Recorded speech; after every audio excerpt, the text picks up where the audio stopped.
राहुल गांधी की विजय, लोकसभा अध्यक्ष और विपक्षी नेता के चुनाव में बड़ा बदलाव। आज भारतीय लोकसभा के अध्यक्ष पद के लिए श्री ओम बिरला की खासदारी रद्द हो गई और वहां अब विरोधी पक्ष के नेता श्री राहुल गांधी ने अपनी योग्यता साबित की है।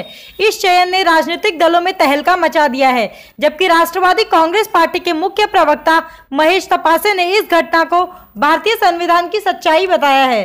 राहुल गांधी के इस चयन से अब सरकारी नियुक्तियों में मोदी सरकार के इच्छा पूर्ति का आतंक कम हो गया है, जबकि संसद में आने वाले बिलों को आसानी से पारित नहीं किया जा सकेगा।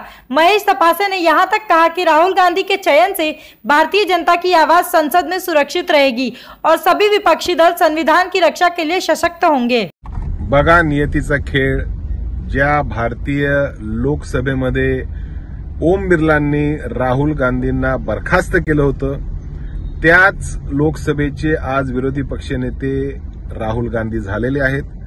हा खऱ्या अर्थाने लोकशाहीचा विजय आहे, भारतीय संविधानाचा विजय, आणि राहुल गांधींचं अभिनंदन मी राष्ट्रवादी काँग्रेस पार्टी शरदचंद्र पवार पक्षाच्या वतीने करतो। आता मोदी सरकार किंवा एनडीए सरकार मनमानी पद्धतीने देश पातळीवर कायदे लादू शकणार नाही, त्यांना चर्चा करावी लागेल।